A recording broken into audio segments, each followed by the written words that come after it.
আসসালামু আলাইকুম বন্ধুরা, কেমন আছেন? আজকে নিয়ে চলে এসেছি একদম ভিন্ন রকম বাঁধাকপি ভাজির রেসিপি। বাঁধাকপি তো অনেকবার খেয়েছেন। এইভাবে বাঁধাকপি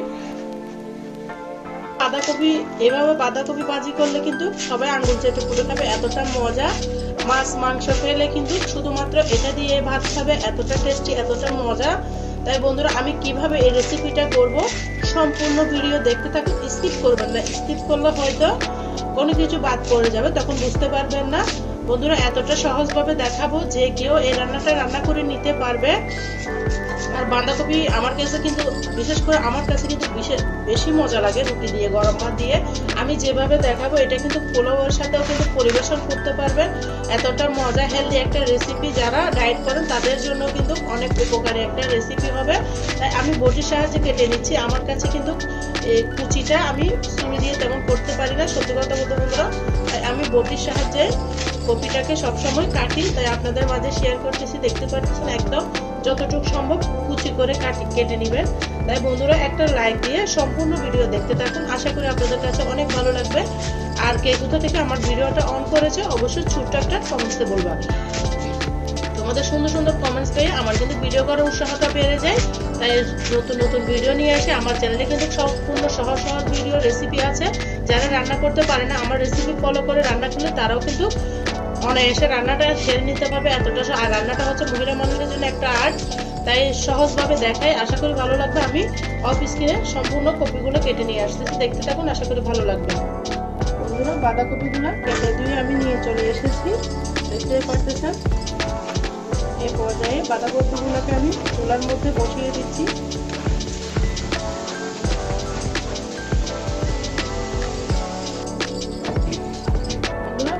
কপিগুলোকে আমি সুন্দর করে বসিয়ে দিয়েছি, দেখতে পাচ্ছেন। এই পর্যায়ে দিয়ে দিব বেশ কিছু আলু। আলুটা দিলে খেতে কিন্তু ভালো লাগবে। আলুটাকে আমি কিভাবে কেটেছি দেখতে পাচ্ছেন। এভাবে সুন্দর করে আপনারা কেটে নিতে পারেন বা আপনাদের পছন্দ মতো সাইজ করে দিতে পারেন। এই পর্যায়ে আলুটাকেও আমি দিয়ে দিলাম কয়েকটা কাঁচামরিচ, তারপর দিচ্ছি টমেটো,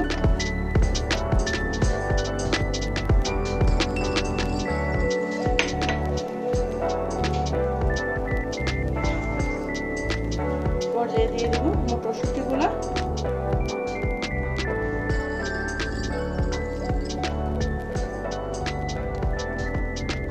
খুব সহজ বন্ধুরা, এতটা মজা। আপনারা একবার হলে এভাবে ট্রাই করবেন, খেতে কিন্তু অসাধারণ লাগে। এই পর্যায়ে দিয়ে দিব হালকা লবণ, লাগলে পরে আবার দিব। তারপর দিব হলুদের গুঁড়া,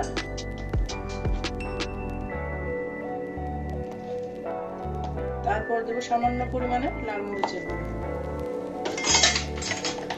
এখানে আমি পরবর্তীতে আরো মশলা অ্যাড করব বন্ধুরা, দেখতে থাকুন, আশা করি ভালো লাগবে।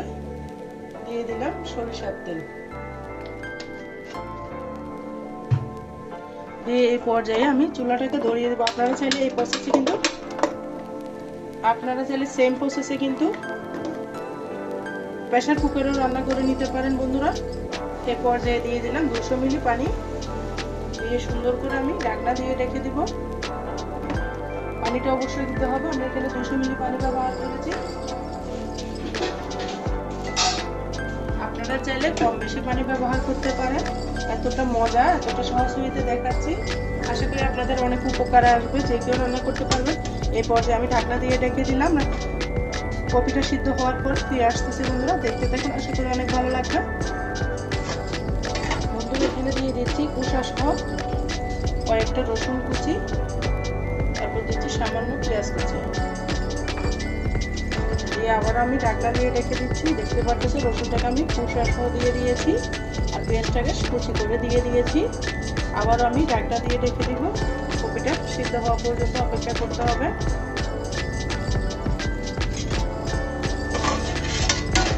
বন্ধুরা, এই পর্যায়ে আমি প্রায় 5 মিনিট পরে ফিরে এসেছি।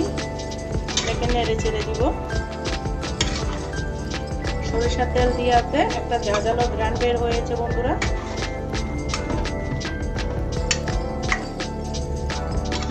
প্রেসার কুকারে কিন্তু 1 সিটি দিয়ে দিলে হয়ে যাবে। আমি এইভাবে সহজ ওয়েতে দেখাচ্ছি, কারণ সবার বাসায় প্রেসার কুকার থাকে না। প্রেসার কুকার না থাকলে কি মজাদার রেসিপিটা খাবো না, সেই জন্য আমি এভাবে নতুন রাঁধুনিদের জন্য দেখাচ্ছি। আশা করি ভালো লাগবে, আপনারা যে কেউ এই রেসিপিটা বানিয়ে নিতে পারবেন। আমি আরও 5 মিনিট মতো এই কপিটাকে রান্না করে নেব, তারপর আমার রান্নাটা একদম কমপ্লিট হয়ে যাবে। আর বন্ধুরা, যদি আমার চ্যানেলে নতুন ভিজিট করে থাকো, আমার চ্যানেলটাকে সাবস্ক্রাইব করে দেবেন, অনুরোধ রইল। খুব সহজভাবে দেখাচ্ছি, আশা করি অনেক ভালো লাগবে। এই পর্যায়ে আমি আবারও ঢাকনা দিয়ে রেখে দেবো, ফিরে আসতেছি 5 মিনিট পরে। গুলো কেটে ধুয়ে আমি নিয়ে চলে এসেছি। বন্ধুরা, আমি আবারও ফিরে এসেছি 8-10 মিনিট পরে। আমার কপিটা কিন্তু হয়ে গিয়েছে, আমি এই পর্যায়ে উঠিয়ে নিব।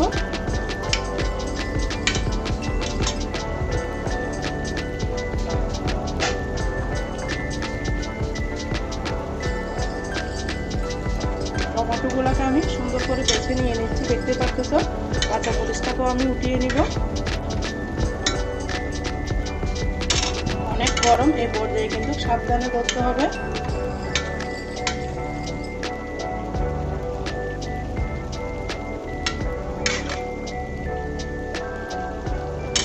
রসুনগুলোকে উঠিয়ে নিব। আমি একটা রেসিপি করতেছি বন্ধুরা, দেখলেই থাক লেগে যাবে, বলবা আমরাও বাসায় তৈরি করে খাবো, এতটা টেস্টি, এতটা মজা। রসুনগুলোকে আমি উঠিয়ে নিচ্ছি, দেখতে পারতেছ। সবগুলো উপকরণ আমি এখানে উঠিয়ে নিয়েছি। এ পর্যায়ে আমি অন্য প্রসেসে চলে যাচ্ছি। রান্নার এটা সিদ্ধ করা হয়ে গেছে, আমি নামিয়ে নিচ্ছি। বন্ধুরা, এখানে নিয়ে নিয়েছি একটা বাটনা। বাটনার মধ্যে আমি সমস্ত উপকরণ একসাথে আমি বেটে নিব। তোমরা চাইলে ব্লেন্ডারের মধ্যে বেটে নিতে পারো, আমি বাটনার মধ্যে মিহি করে নিচ্ছি।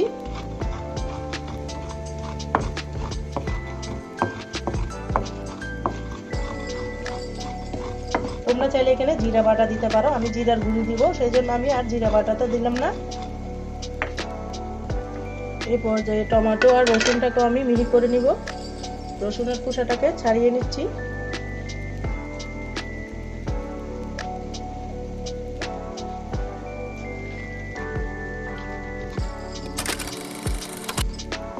দেখতেই পাচ্ছ কি সুন্দর করে মিশ হয়ে গিয়েছে।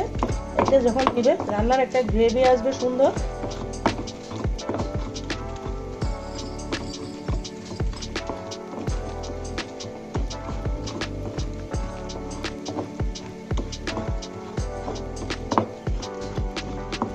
এই পর্যায়ে আমি রান্নাতে চলে যাচ্ছি। বন্ধুরা, আমি কপিগুলোকে ঢেলে নিয়েছি, পাতিলটা আবার ধুয়ে বসিয়ে দিয়েছি। দিয়ে দিচ্ছি সামান্য পরিমাণে রান্নার রেগুলার তেল।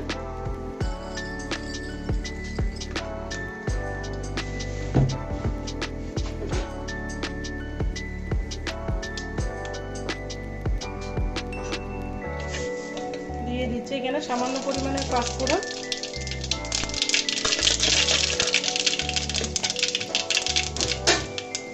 তারপর দেবো পেঁয়াজ কুচি।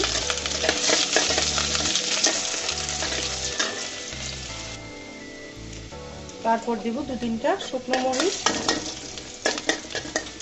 দিয়ে এগুলোকে সুন্দর করে ভেজে নেব।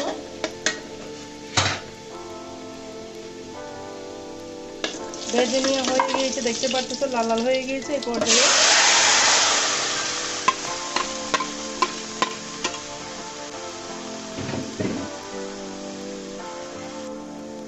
এই পর্যায়ে সিদ্ধ করে রাখা, চুলার আগুনটা কিন্তু হাই ফ্লেমে রেখেছি, সিদ্ধ করা আলু বাঁধাকপিগুলো আর মটরশুঁটিগুলোকে ঢেলে দিলাম। এইভাবে পুরন দিয়ে রান্না করলে খেতে কিন্তু অসাধারণ লাগে। সরিষার তেলের ঝাঁঝালো আর পুরনের ঝাঁঝালো খেতে একদম সুঘ্রাণে কিন্তু সমস্ত ভাত খেয়ে ফেলবেন, এতটা মজা। একটা সাধারণ বাঁধাকপি যে এতটা মজা করে রান্না করা যায়, আমার এই রেসিপি ফলো না করলে কিন্তু বুঝতে পারবেন না, এতটা টেস্টি, এতটা মজা। বন্ধুরা, এটাকে আমি সুন্দর করে 5 মিনিট মতো রান্না করে নিব। চুলার আগুনটা মিডিয়াম ফ্লেমে রেখে আমি ঢাকনা দিয়ে রেখে দিলাম। দেখুন বন্ধুরা, 2-3 মিনিট পর আমি ফিরে এলাম।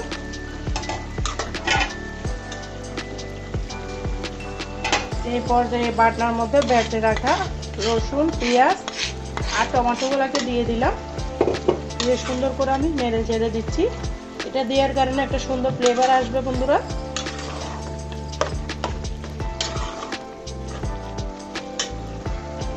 বাটনাটা ধুয়ে আমি একটু পানি দিয়ে দিলাম,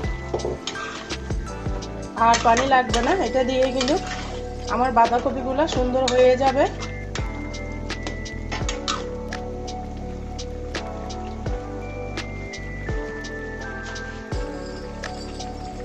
লবণটা কম হয়েছে, আমি একটু লবণ দিয়ে দিলাম।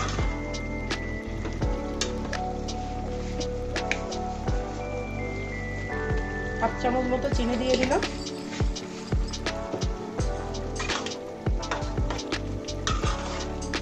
আবার আমি ঢাকনা দিয়ে ঢেকে দিচ্ছি, আবারও রান্না করে ফিরে আসতেছি বন্ধুরা। বন্ধুরা দেখুন আমার রান্নাটা কিন্তু একদম কমপ্লিট হয়ে গিয়েছে। খুবই সুস্বাদু একটা রেসিপি, আশা করি তোমাদের কাছে অনেক ভালো লেগেছে। খুব সহজ ওয়েতে দেখালাম, অনেক অনেক তৃপ্তি করে ভাত খেতে পারবে এরকম একটা রেসিপি বানিয়ে নেবে, কথা দিচ্ছি। এতটা টেস্টি, এতটা মজা। আমি চুলার আগুনটা বন্ধ করে দিয়েছি, তোমরা যদি ধনেপাতা ভালো লাগে দিও। এখানে আমি 5 ফোড়ন সরিষার তেল দিয়েছি, ধনেপাতাটা দিলে সুন্দর ফ্লেভারটা নষ্ট হয়ে যাবে, সেজন্য আমি আর ধনেপাতাটা ইউজ করলাম না।